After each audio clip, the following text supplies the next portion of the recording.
မင်္ဂလာပါ My Sport ပရိသတ်ကြီးတို့ရေဒါမဲ့ဧပြီလမှာရှင်ပြိုင်ထိုးသက်ဖို့ရှိနေတဲ့ဂျိုရှူအာဘန်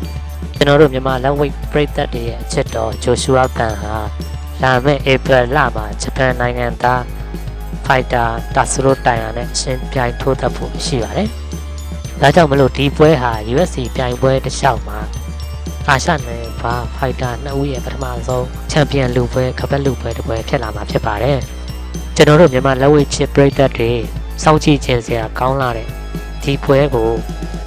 အမေရိကန်နိုင်ငံဖလော်ရီဒါပြည်နယ်မိုင်ယာမီမြို့မှာဧပြီလ12ရက်နေ့မှာကျင်းပမယ်လို့ UFC ကတရားဝင်ထုတ်ပြန်ကြေညာလာပါတယ်။ရှူအာဘန်ကပြီးခဲ့တဲ့2025ခုနှစ်ဒီဇင်ဘာလမှာ UFC Flyweight Champion ဖြစ်တဲ့ပန်တိုဂျာကိုအနိုင်ရရှိပြီးတော့ပထမဆုံးမြန်မာကိုစားပြု UFC Champion တယောက်ဖြစ်လာခဲ့တာဖြစ်ပါတယ်။အခါမှာ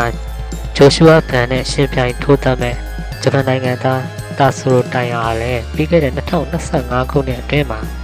သူ့ရဲ့ပြိုင်ပွဲအတော်များများမှာဇက်တိုက်ရှုံးပွဲမရှိသူလို့နာမည်ကျော်ကြားပြီးတော့အမှန်တကယ်လည်းသူ့ရဲ့စွမ်းဆောင်ရည်ခေါင်းတွေကိုပြသနိုင်ထားတဲ့သူတစ်ယောက်ဖြစ်တဲ့အတွက်ကြောင့်အခုလာမယ့်ဧပြီလမှာကျင်းပမယ့်ပြိုင်ပွဲကိုကျွန်တော်တို့မြန်မာပရိသတ်တွေအနေနဲ့မဖြစ်မနေစောင့်ကြည့်ရမှာပဲဖြစ်ပါတယ်ကျွန်တော်တို့ My Sport ကနေအခုလိုမျိုးအားကစားသတင်းအားကစားအကြောင်းအရာတွေကို Facebook, YouTube နဲ့ TikTok တို့မှာနေ့တင်ဆက်ပေးနေတာဖြစ်တဲ့အတွက်ကြောင့် Like, Follow, Subscribe လုပ်ထားပေးကြပါဦးနော်။နောက်ဗီဒီယိုတွေမှာပြန်လည်ဆုံတွေ့ကြရအောင်ဗျာ။